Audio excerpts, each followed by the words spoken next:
Richard Denzler Hazen, and I was born on the 17th of February in 1925. I was in Titusville, Pennsylvania, where I was born and raised.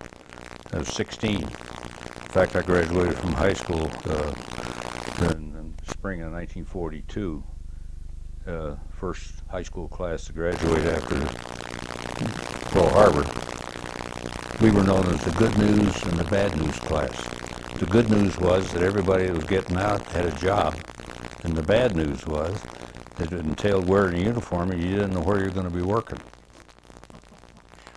Actually, I got out of high school when I was 17 in 42, and I went a year to prep school up in New England, and then came back in the spring of 43, and my enlistment entailed just all my buddies were leaving in the July contingent, and I came home and I wasn't among them, so I went down to the draft board and I said, "Can I go with my friends?" And they said, "We'd be glad to accommodate you." So I got sworn in on July 5th, 1943.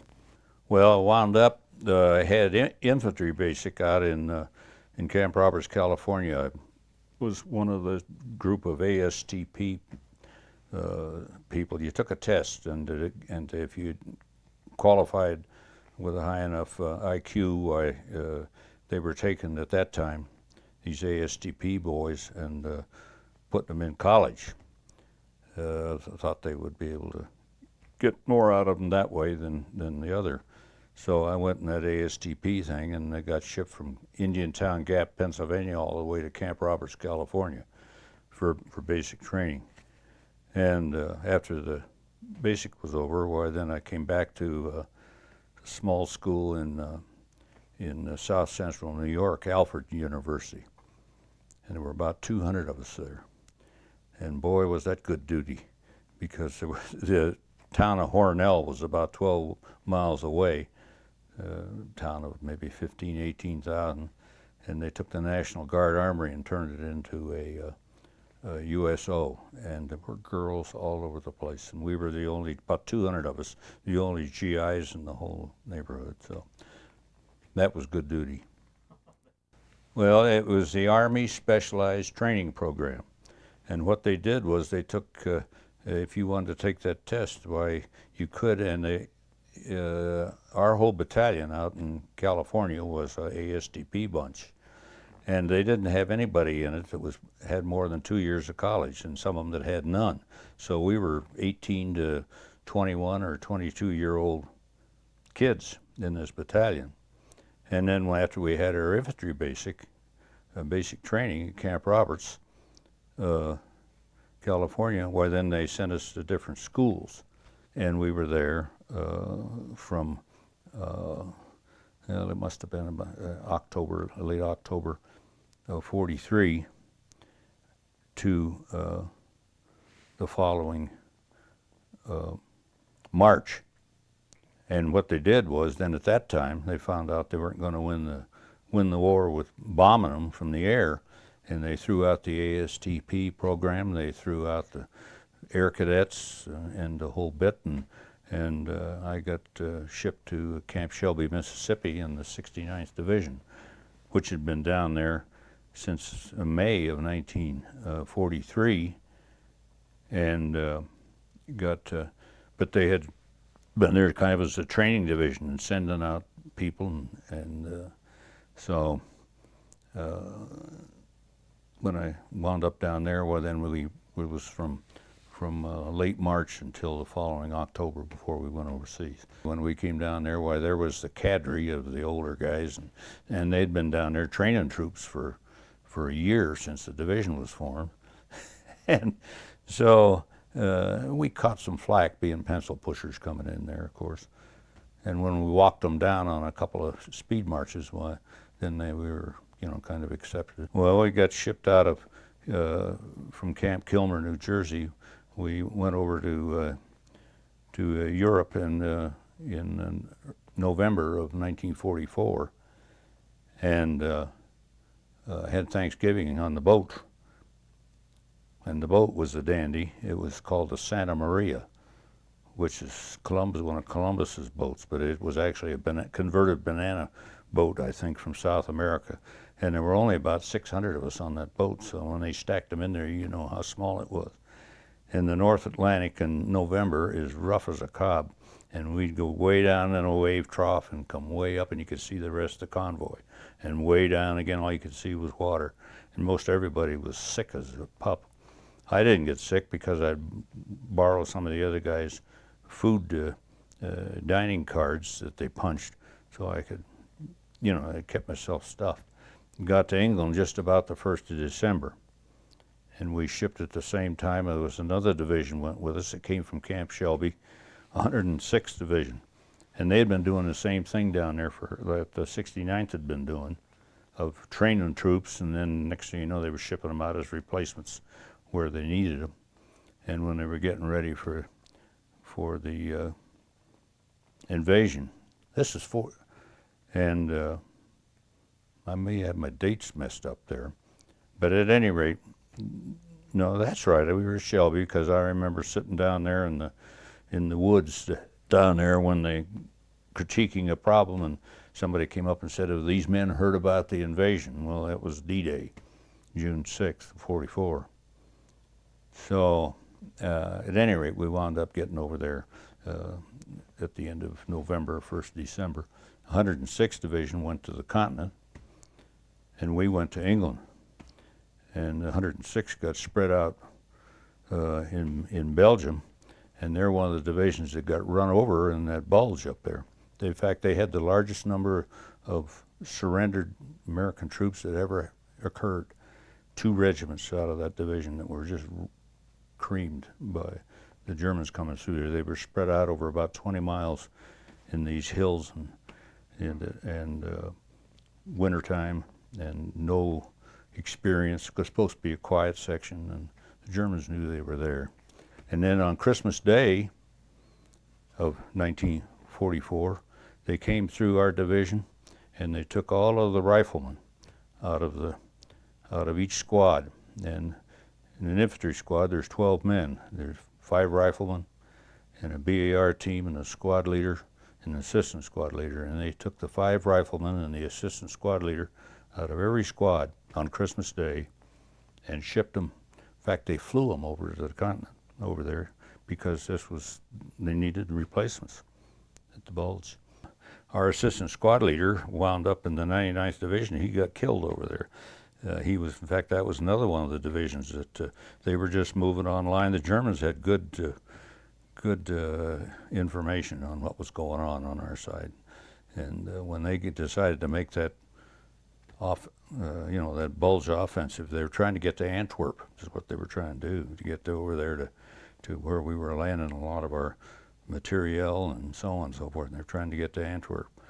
And the 99th was another division that got walloped pretty badly. Luckily, I was on a BAR team, so I didn't get that airplane ride across there. Browning automatic rifle, and it has a magazine. I've forgotten how many rounds it had. Probably 20 rounds. That was an it would fire automatically. You could pull the trigger down, and it would fire the whole 20 rounds. And your regular M1 rifle that we carried was a semi-automatic. I mean, and you had an 8-round clip in it, and you had to squeeze each one of them off.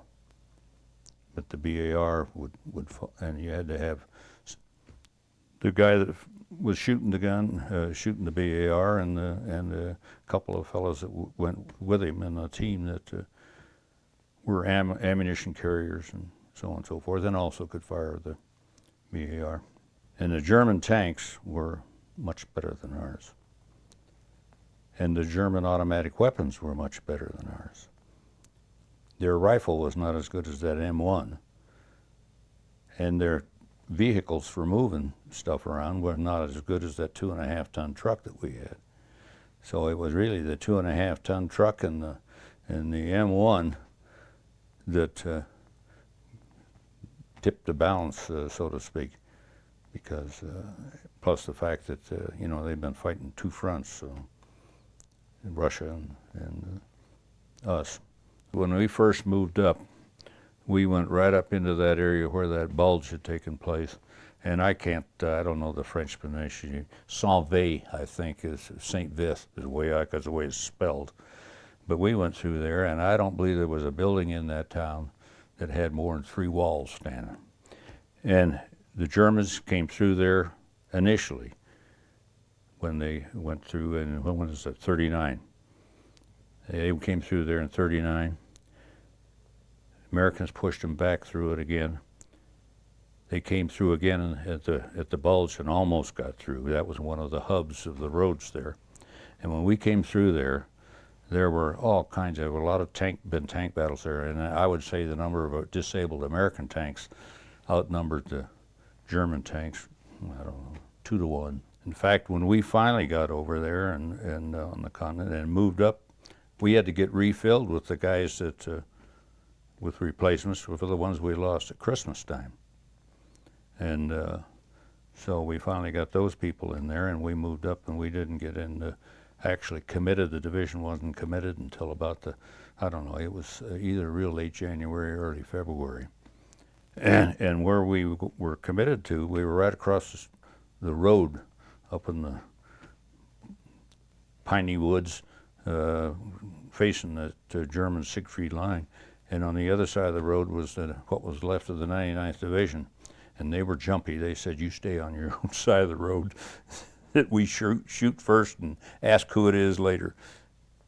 One thing I want to say too is when we came out of France in those darn old boxcars, 40 and 8s actually, old boxcars that they were moving us from one place to another to get up to where we could truck on into to get committed in Belgium.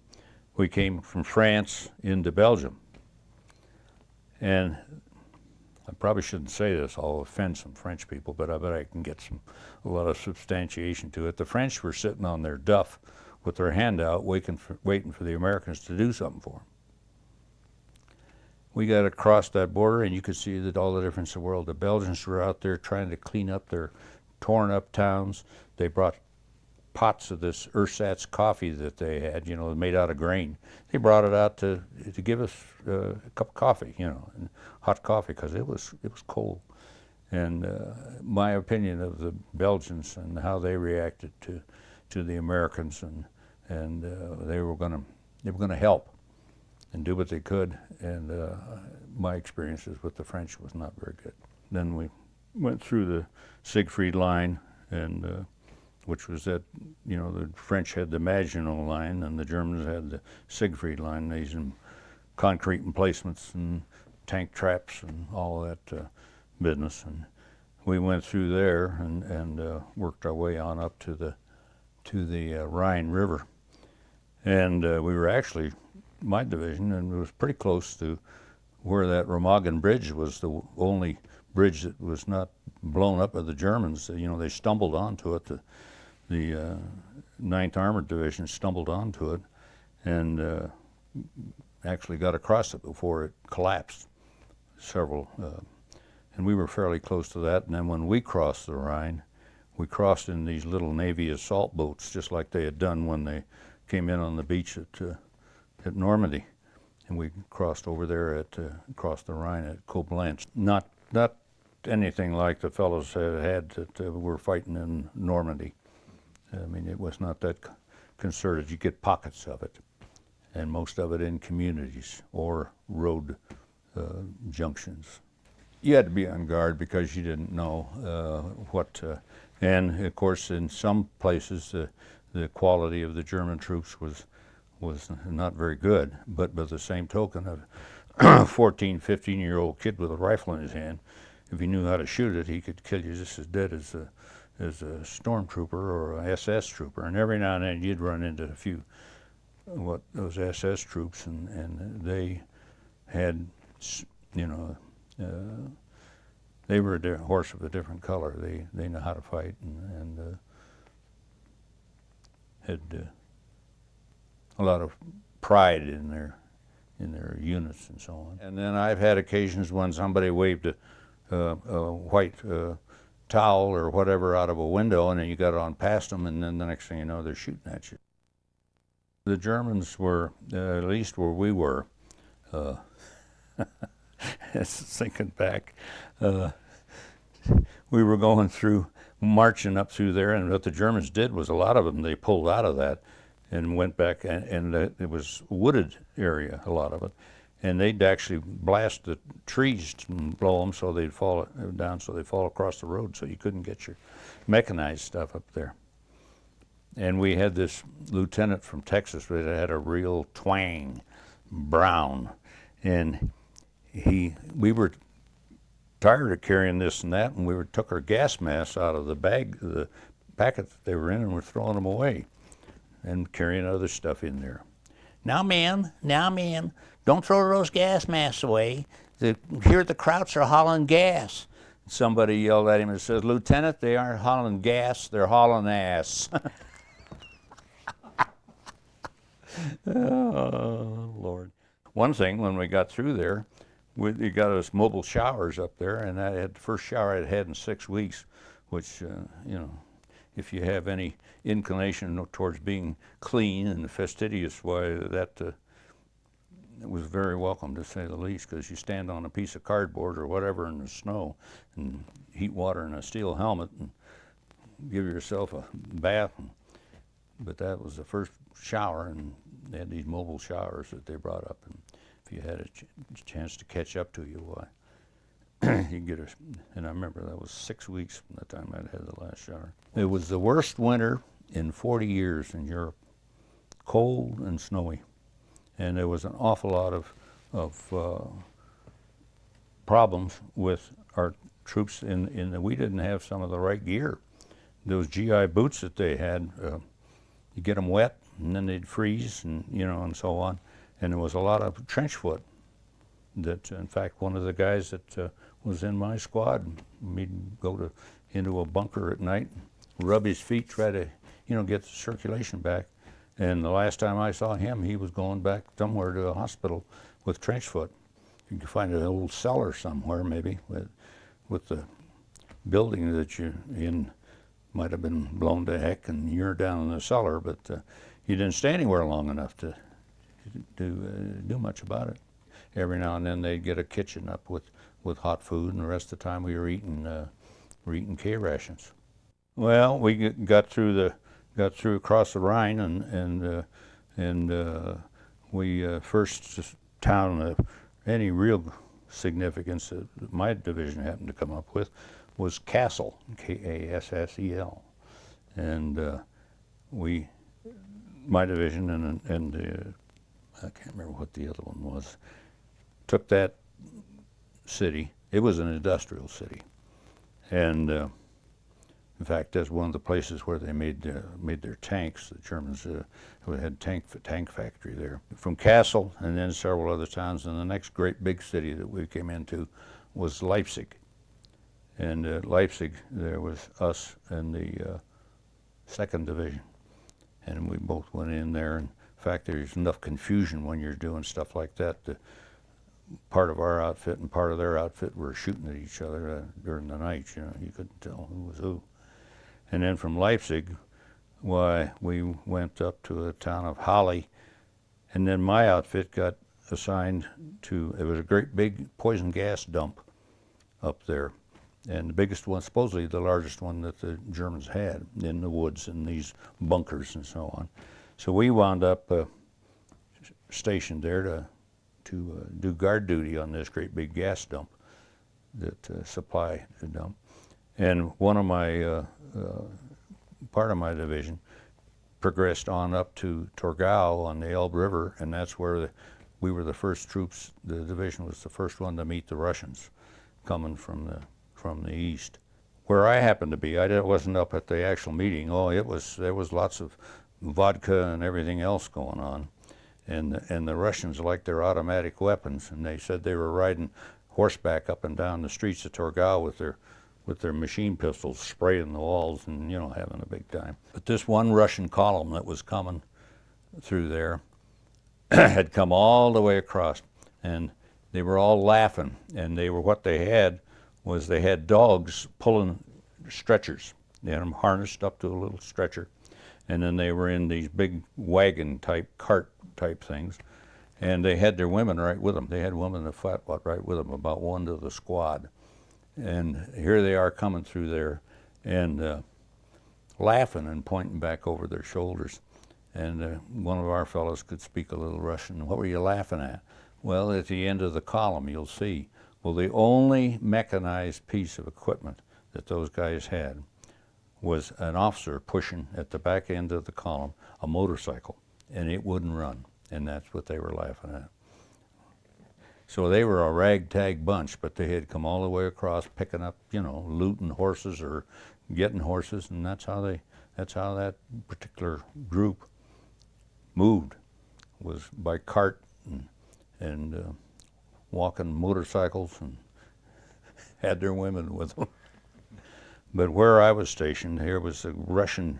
We were up far enough east that we had to evacuate that was going to be Russian territory after the war was over.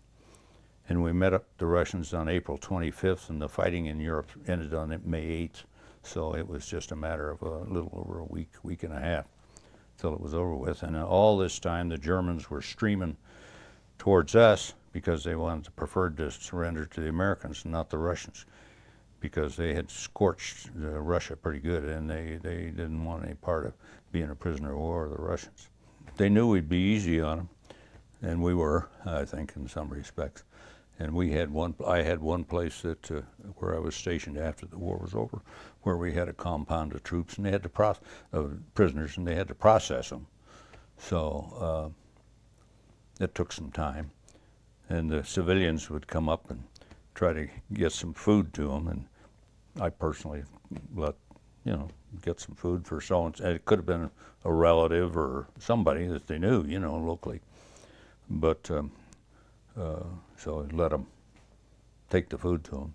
One of the things that you always were doing at that particular time too was looking very carefully at the civilians that were walking around, because a lot of them had on military boots, and what they'd done had gotten closed and gotten out of their uniforms. So you had to be cautious about that. We were not supposed to leave. If you knew it was a German troop, why, you capture them. And then another thing that happened to me personally that just broke my heart. We were going and moving so fast, and I got a hold of a Browning 16 millimeter, a 16 gauge shotgun. And we were moving so fast, and I wasn't going to carry it, so I took that, and it had all this beautiful squirrel work on it and whatnot. Oh God, the dang gun probably worth $4,000 or $5,000 today at least. And I took that and stuck it between the bars of a picket fence, and did that and bent the barrel on it. We weren't supposed to leave anything behind that would shoot. When you're walking, you don't take anything more than you need to. Came across some of those camps where they had the Jews and so on, and when you saw some of that situation, well, you knew you were in the right place. Put a stop to that. The ones that were in the concentration camps were in such terrible physical shape that there wasn't much they could do. Quite frankly, they were just glad that we got there and got them out of that mess. I didn't personally, but some of the fellows in my outfit did, yeah. In fact, I think there was one boy in my outfit that actually, it was not just the German Jews, but there were prisoner of war camps for soldiers and airmen and so on. And this one fellow in another regiment actually got to a prisoner of war camp that his brother was in, and got the chance to release his brother. Of course, we won. When we won the war, well, then of course, what are we going to do with these people that we had overcome, and primarily in Europe initially, and it came up, of course, with that Marshall Plan, where there was a big effort by the American people to help get those countries back on their feet. They could see the value of trying to treat them decently. It went back to the same thing that I said earlier about sitting there with a whole compound full of prisoners, and somebody comes up and they know somebody in there and they brought them something to eat or drink, go ahead. They had that point system, and you had, I think the first group that came back had to have about 65 points, I think, to come back. And my division, we got put into, us that gotten over there in that fall of '44. By the summer of '45, they were shipping troops home. And we filled, my division, most of us went into what they called ordnance, which was repair of trucks and so on and so forth, which I did too. And they filled my division up with a lot of them were from the 29th Division, which had hit Omaha Beach with the first, well, the 29th and the 1st hit Omaha Beach on the invasion. And there were some of those guys that, shoot, they might have been wounded 2 or 3 times and sent back up, you know. And that was in the, and then I didn't get, and the time I got down to my point level, which was, you got 1 point for every month you were in the service, and I think you got 2 points, was the way it went for months overseas. And I can't remember, but I think I was in the 33 months, of which about half of it was stateside and half of it was, so when you add those up, why, it's quite a ways from 65 in the points. So I didn't actually get shipped home until the spring of '46. When I came back in the end of March of '46, and I knew what I wanted to do for a occupation when I came back. I'd been raised in northwestern Pennsylvania oil fields, and my hometown of Titusville was where the first well was drilled. The oil industry got started there in 1859. And so I knew that's what I wanted to do. Well, I wanted to go to Penn State, where they had a petroleum engineering course, and the head of the Veterans Administration down there was married to a girl from my hometown, Titusville, and he said, we're not going to be able to take these vets on campus. We're going to have to farm them out at the state teachers' colleges throughout the state, of which there were 10 or a dozen of these state teachers' colleges around. Yeah, I don't know, and I applied at Allegheny College, which was a small liberal arts college that my dad had actually gotten his pre-med from back years before, and got accepted there, so I thought I'll go there, and I can transfer anywhere out of there because it had an excellent reputation for a small school. Well, then, lo and behold, during that freshman year of college, I found out from the same man that they were going to have to leave the vets in the state teachers college for 2 years before they brought them on campus down there at State College in Pennsylvania. And I said, well, I don't like that idea. And I didn't want to go to Pitt. That was the only other petroleum engineering school in the East at that time, because Pitt at that time was a skyscraper downtown Pittsburgh. Didn't appeal to me. So anyway, I had a friend there that had been stationed in Norman, Oklahoma in the Navy during the war. And he said, why don't we go down to OU? So we both applied down there. He was wanting some other course, I don't know what it was, but anyway, I got accepted. And one of the reasons that so many guys, vets, wound up down there at OU was they had these Navy bases down there. They had a south base and a north base. And so they had billets, or they had buildings that they could house the people in. And so anyway, I went then from northwestern Pennsylvania in the fall of 1947 down to, by train, down to Norman, Oklahoma, where I got my petroleum engineering degree. And I also became a big Sooner fan because I was there Bud Wilkinson's first 4 years. And man, did they have a football team in those days. But anyway, the GI Bill was there, and that helped. When I went going to OU, I worked in the oil fields in West Texas and New Mexico in the summers. And we got, about 92 or maybe 95 cents an hour, and that was the best paying labor job practically in the country. The oil business was, but oil was $2 when I first started in eastern Kentucky. Oil was $2.73 a barrel. And Pennsylvania grade crude was 4 1/4, as I recall, and it had a premium on it because it was paraffin based instead of asphalt based. But 273 a barrel, and until it came up to the wells after I moved out here in '73 when the Arabs over there realized how much that stuff was worth, and you know, we had that 72, 73 shortage of oil, and the price just.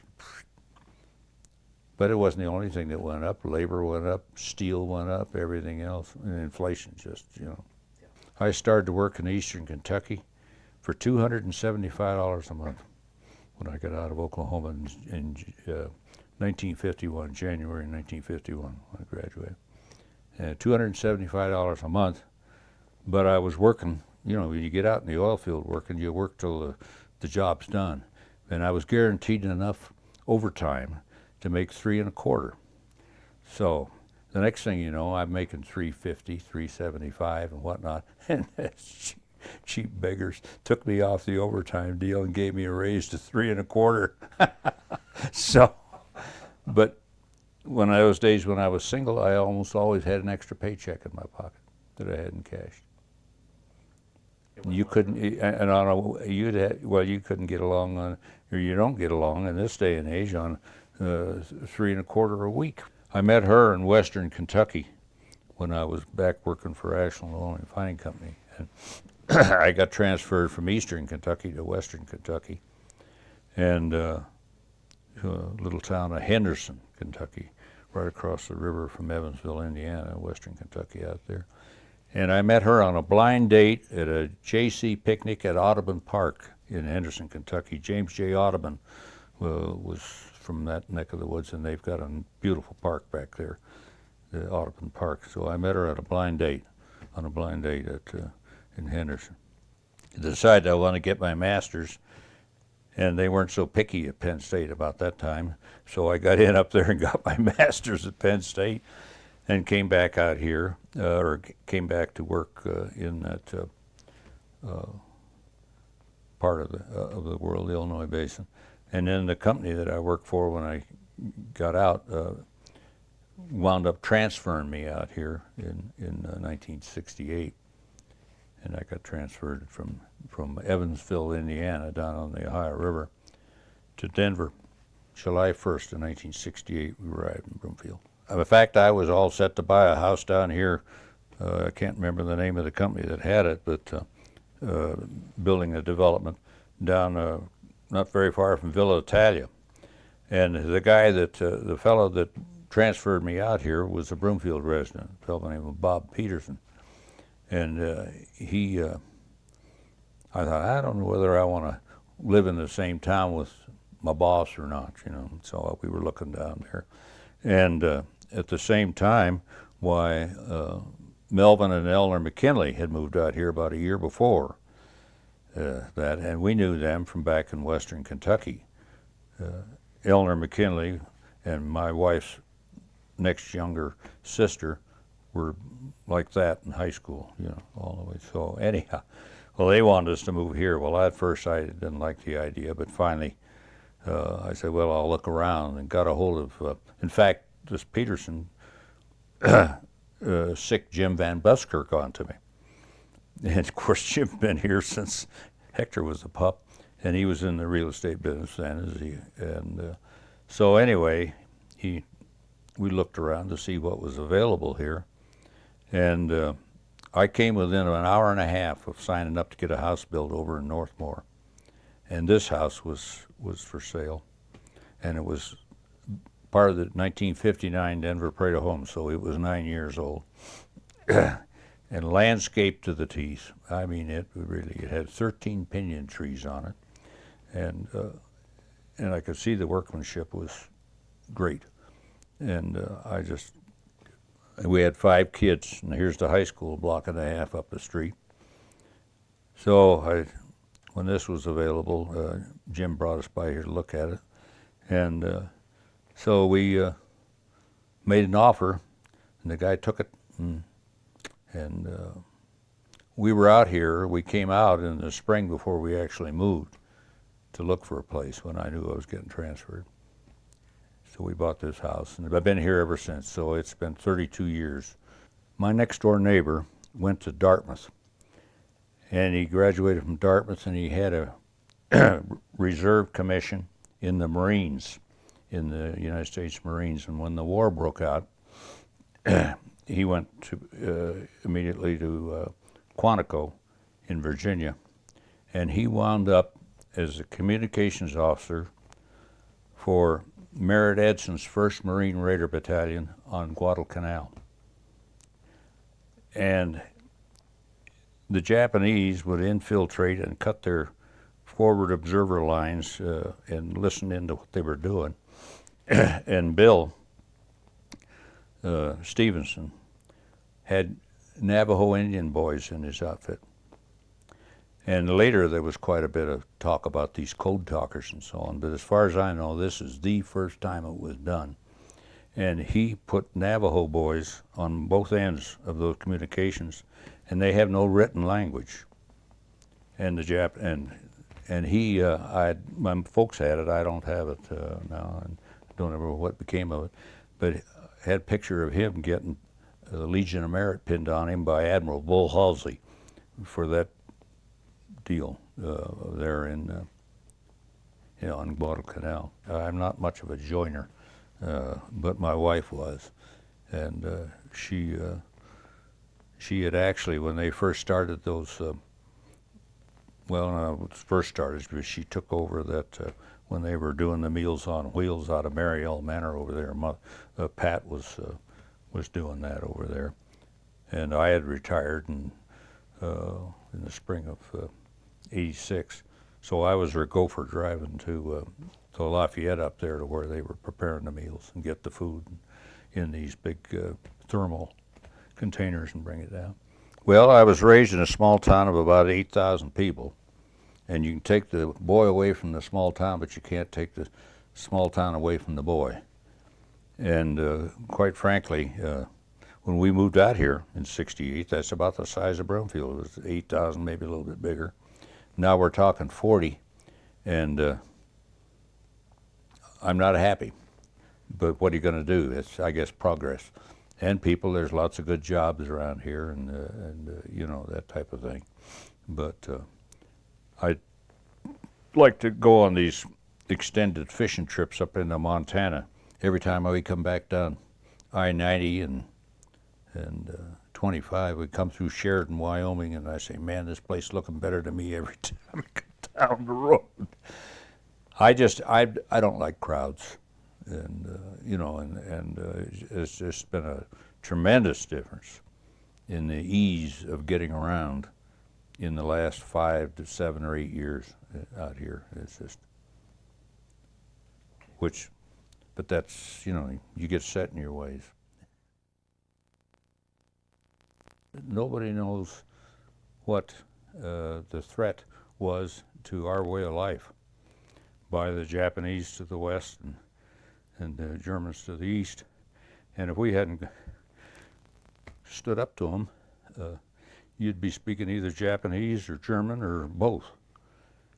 And the young people don't realize that. And I don't think we've got near the amount of patriotism that we've got. And I don't know, on the basis of the unhappiness that came about from the Vietnam War, I don't think we could muster an effort like that again. I don't think that the stuff is in the younger generation to do it. Too much freedom, and I don't think there's just not the attitude that was at that time. It's been too easy, quite frankly. Generally speaking, it's been too easy. Now, if it's, or it seems that way to me anyway, and I know there's lots of people that are struggling, but there's lots of people that are doing just like the French did too, and they're sticking their hand out to get it handed to them. I've got a friend that I have fished with some. He had ran an insurance company for a number of years, Frank Vasco, here, he lives here in town. And he said that the way I look at it, if you were born prior to 1950, that you lived to work.